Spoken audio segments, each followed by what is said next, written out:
देव भगवान की जय। प्यारे कृष्ण कन्हैया लाल की जय। श्रीमद् देवी भागवत महापुराण प्रथम खंड का चतुर्थ स्कंध चल रहा है और 4 अध्याय हो चुके हैं। आज 5वें अध्याय से अथ पंचमो अध्याय। नर नारायण की तपस्या से चिंतित होकर इंद्र का उनके पास जाना और मोहिनी माया प्रकट करना तथा उससे भी अप्रभावित रहने पर कामदेव, बसंत और अप्सराओं को भेजना।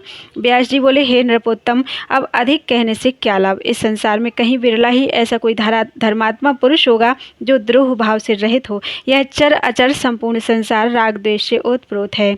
हे राजेंद्र, सतयुग में भी यह संसार ऐसा ही था, तब कलि से दूषित इसके विषय में क्या कहा जाए। हे राजन, जब देवता भी सदा ईर्ष्या युक्त द्रोह से भरे हुए और छल परायण रहते हैं, तब मनुष्य तथा पशु पक्षियों की बात ही क्या है। यदि कोई मनुष्य द्रोह करने वाले के प्रति द्रोह भाव रखे तो यह समानता की बात है, किंतु द्रोह ना करने वाले तथा शांत स्वभाव वाले के प्रति विद्वेष रखने को नीचता कहा गया है। यदि कोई तपस्वी शांत होकर जप ध्यान में लीन हो जाता है तो इंद्र उसके जप में विघ्न डालने हेतु तत्पर हो जाते हैं। सज्जन पुरुषों के लिए हर समय सतयुग दिखलाई पड़ता है और दुष्ट लोगों के लिए सर्वदा कलयुग ही रहता है। जिस युग में क्रिया तथा योग व्यवस्थित रहते हैं वे द्वापर तथा त्रेता रूप मध्यम युग मध्यम कोटि के लोगों के लिए कहे गए हैं। अतः किसी समय भी कोई सत्यधर्मा हो सकता है अथवा सभी युगों में जो चाहे धर्मपरायण हो सकता है।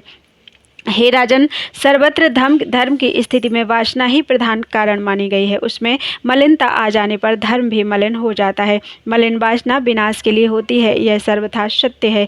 ब्रह्मा जी के हृदय से एक पुत्र उत्पन्न हुआ जो धर्म इस नाम से कहा गया। वह ब्राह्मण सत्य संपन्न और वैदिक धर्म में सदा संलग्न रहने वाला था। उस गृहस्थ धर्मी महात्मा मुनि ने पाणि ग्रहण की विधि से दक्ष प्रजापति की 10 कन्याओं का सम्यक रूप से वरण किया।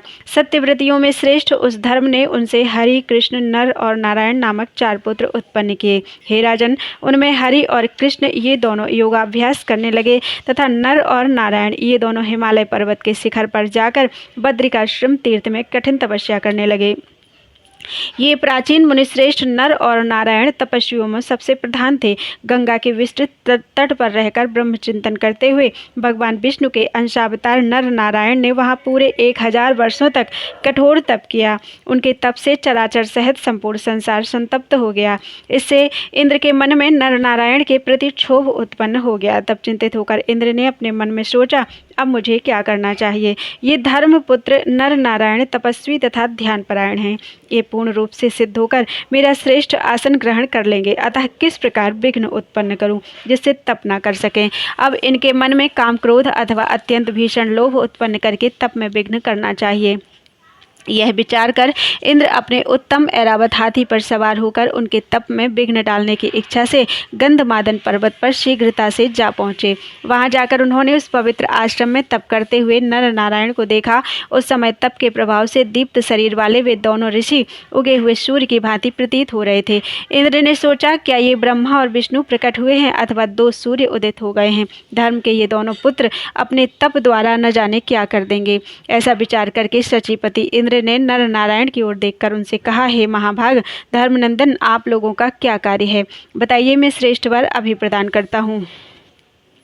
हे ऋषियों, मैं वर देने के लिए आया हूँ। वर अदेय हो तो भी मैं दूंगा, क्योंकि मैं आप लोगों की तपस्या से परम प्रसन्न हूँ। व्यास जी बोले, इस प्रकार उनके सामने खड़े होकर इंद्र ने बार बार उनसे वरदान मांगने को कहा, किंतु ध्यानमग्न तथा दृढ़ चित्त वे दोनों ऋषि नहीं बोले। तब इंद्र ने अपने भयदायिनी मोहिनी माया प्रकट की। उन्होंने भेड़िए, सिंह, व्याघ्र आदि हिंसक जंतुओं को उत्पन्न करके उन्हें भयभीत किया। इसी प्रकार वर्षा, वायु तथा अग्नि उत्पन्न करके इंद्र ने अपनी मोहिनी माया रचकर उन दोनों को भयभीत करने की चेष्टा की, किंतु धर्मपुत्र वे दोनों मुनि इस भय से भी वश में नहीं किए जा सके। ऐसे उन नर नारायण को देखकर इंद्र अपने भवन में चले गए। वे नर नारायण वरदान के लोभ में नहीं आए और अग्नि तथा वायु से भयभीत नहीं हुए। व्याघ्र, सिंह आदि के आक्रमण करने पर भी वे दोनों अपने आसन से हिले तक नहीं। उन दोनों के ध्यान को भंग करने में उस समय कोई भी समर्थ नहीं हो सका। इंद्र भी अपने घर पहुंचकर दुखित होकर विचार करने लगे कि मुनिवरों में उत्तम ये दोनों ऋषि भय तथा लोभ से विचलित नहीं हुए। वे तो महाविद्या, आदिशक्ति, सनातनी, सब लोगों की स्वामिनी और अद्भुत परा प्रकृति का ध्यान कर रहे हैं। देवताओं तथा असुरों के द्वारा रची गई सारी माया जिन भगवती से ही उत्पन्न होती है, उनका ध्यान करने वालों को विचलित करने में कौन समर्थ है, चाहे वह कितना ही बड़ा माया विज्ञ क्यों न हो। जो लोग कलमश रहित होकर भगवती का ध्यान करते हैं, वे भला कैसे विचलित किए जा सकते हैं। देवी का बाग बीज, काम बीज और माया बीज, यह जिसके हृदय में विद्यमान है, उसे विचलित करने में कोई भी समर्थ नहीं है। अब माया से मोहित इंद्र ने पुनः उनका प्रतिकार करने हेतु कामदेव तथा बसंत को बुलाकर यह वचन कहा, हे कामदेव, तुम बसंत और रति को लेकर अनेक अप्सराओं के साथ उस गंधमादन पर्वत पर अभी शीघ्रतापूर्वक जाओ। वहां नर नारायण नाम के दो प्राचीन श्रेष्ठ ऋषि बद्रिकाश्रम के एकांत स्थान में स्थित होकर तपस्या कर रहे हैं। हे मनमथ, उनके पास जाकर तुम अपने बाणों से उनके चित्त को कामाशक्त कर दो। उनका मोहन तथा उच्चाटन करके तुम अपने बाणों से उन्हें शीघ्र आहत कर डालो। मेरा यह कार्य अभी सिद्ध करो। इस प्रकार हे महाभाग, धर्म के पुत्र, उन दोनों मुनियों को वशीभूत कर लो। इस संपूर्ण संसार में देवता, दैत्य या मनुष्य कौन ऐसा है जो तुम्हारे बाण के वशीभूत होकर अत्यंत कामाशक्त न हो जाए। हे कामदेव, जब ब्रह्मा, मैं अर्थात इंद्र, शिव, चंद्रमा या अग्नि भी मोहित हो जाते हैं, तब तुम्हारे बाणों के पराक्रम के सामने उन दोनों की क्या गणना है। तुम्हारी सहायता के लिए मेरे द्वारा यह रंभा आदि अप्सराओं का समूह भेजा जा रहा है, जो वहां पहुंच जाएगा। अकेली तिलोत्तमा या रंभा ही इस कार्य को करने में समर्थ हैं, अथवा तुम अकेले भी इसे करने में समर्थ हो, तब सभी सम्मिलित रूप से कार्य सिद्ध कर लेंगे। इसमें संदेह की बात ही क्या है। हे महाभाग, तुम मेरे इस कार्य को संपन्न करो, मैं तुम्हें वांछित वस्तु प्रदान करूंगा। मैंने उन दोनों तपस्वियों को वरदानों के द्वारा बहुत प्रलोभन दिया, किंतु वे अपने स्थान से विचलित नहीं हुए, बल्कि शांत बैठे रहे। मेरा यह परिश्रम व्यर्थ चला गया। मैंने माया रचकर उन तपस्वियों को बहुत डराया, फिर भी वे अपने आसन से नहीं उठे। वे दोनों शरीर रक्षा के लिए जरा भी चिंतित नहीं हैं।